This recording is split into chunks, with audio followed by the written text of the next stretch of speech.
What is the definition of paradox? A seemingly absurd or contradictory statement or proposition which, when investigated, may prove to be well-founded or true. Something absurd. Something that confuses you. Something like Scott McTominay at Manchester United.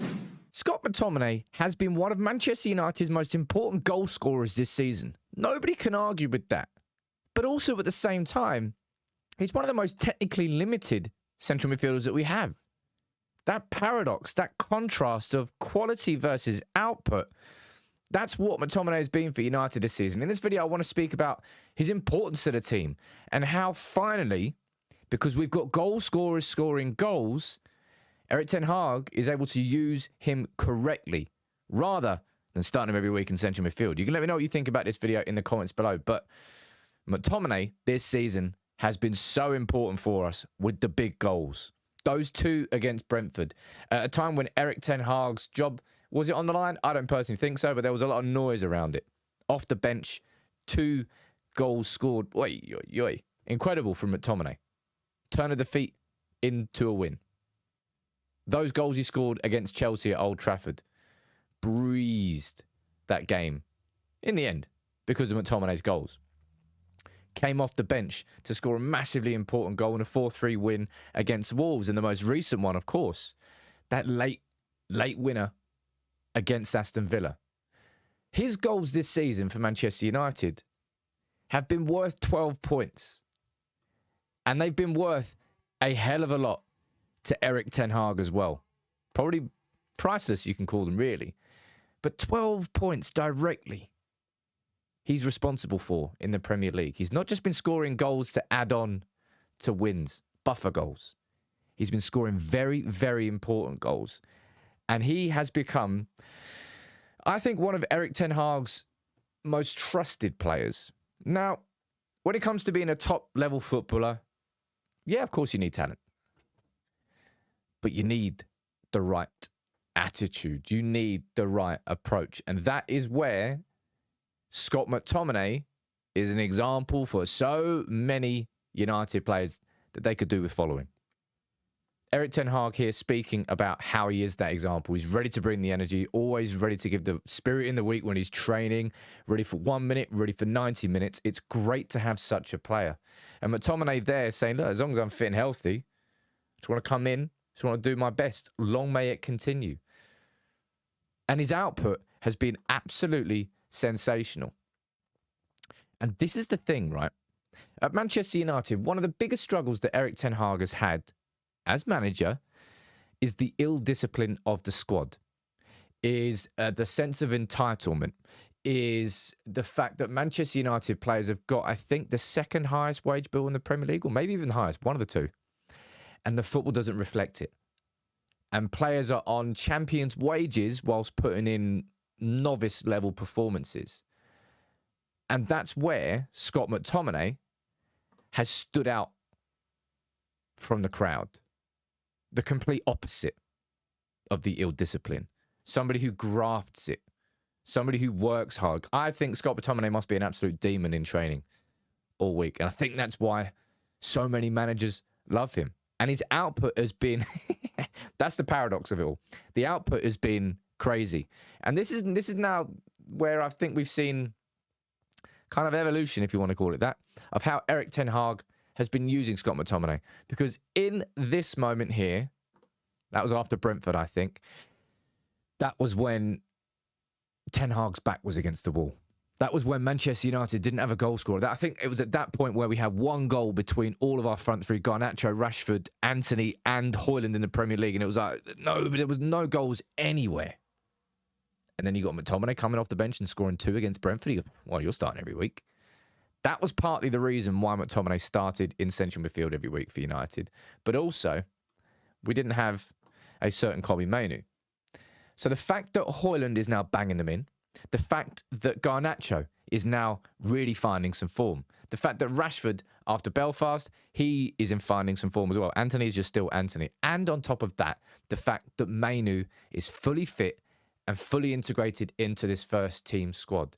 The fact that Casemiro has returned to fitness and but he's still not quite at the level that I want him to be at, but he's improving. That has now giving Ten Hag the ability to use McTominay correctly, to use McTominay like Scotland McTominay. McTominay where, if you need him to come off the bench, well, actually started that game, or if you need him to come off the bench and impact games, sometimes with match-winning goals, that is a luxury that Erik Ten Hag now has. And it's created a monster super sub in Scott McTominay. And as I said, we're now seeing the Scotland McTominay. The person who arrives to the edge of the box. The person who can bring you game-changing moments. And you might think that this is just a stupid meme, because it is quite funny, actually. But I think the parallels with Marouane Fellaini go deeper than just, oh, it's some big bloke who's got a powerful header. Marouane Fellaini at Manchester United was somebody who got a lot of stick from United fans. He got a lot of stick from me as well. The reason I gave Fellaini a lot of stick was because there was a period where Mourinho just ended up playing Fellaini in central midfield every single week for Manchester United. Even though it was obvious that his assets as a footballer, he was not gifted enough, technically, to play as a central midfielder for Manchester United. He was doing it anyway. He wasn't good enough. Man United were not good enough because Fellaini was playing in central midfield. And it became a problem. But if Fellaini was ever used in the correct way, in just the same way that we are now seeing... It is quite funny, isn't it? Scott Fellaini. Marouane McTominay's probably Marouane McTominay's better.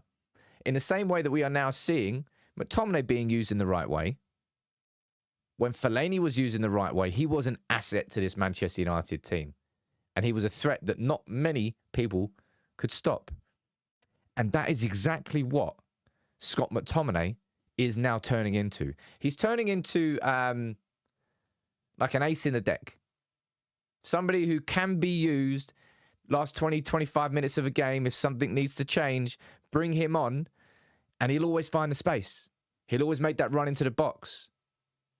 And his output has gone through the roof as a direct consequence. And Erik Ten Hag is now... He's now got a brilliant squad player in McTominay. And at no point this season have I ever said that McTominay has no purpose in this United team, that Man United should ship him out, sell him off, get rid of him immediately. That's never been the case. It's just that when everything was going wrong earlier this season, Erik Ten Hag looked around and he goes, well, I've got no goals from anywhere. Who am I going to start? I'm going to start the player who week in, week out in training is giving his absolute everything. Somebody who, whether it's 1 minute, whether it's 90 minutes, brings that same sort of attitude and approach into a squad which has just had so many players who haven't had that attitude and approach. And I really, the way it's going now, because it's not just once against Brentford or maybe even twice against Chelsea. It's Brentford, it's Chelsea, it's Wolves, it's Sheffield United away, it's Villa away. Scott McTominay has become one of the most important players for Erik Ten Hag this season. And that is the paradox of it all. How is a player who has been so often the problem and why we're not able to progress it through midfield, how is that player, how has he turned into one of the most important players for Erik Ten Hag this season? And it's because we are using him correctly. If you play a defender up front, lo and behold, they're not going to be very good. If you play a striker as a defender, they're going to struggle. If you play McTominay as a central midfielder and ask him to be the first person receiving the ball from the defence and ask him to progress it through the midfield, he's going to struggle. He's going to hide. If you play him as that box-crashing midfielder in the last half an hour of a game, when you need to change it, he will be a threat. And we're finally seeing that on a regular basis. Because Mainoo's now emerged, we can use McTominay in the right way. Because Højlund is now taking a lot of the goal scoring brunt, we can use McTominay in the right way. I think the way this is going this season, if McTominay's happy to stay in that sort of squad role, I think McTominay stays at United next year. I think I'd want him to as well.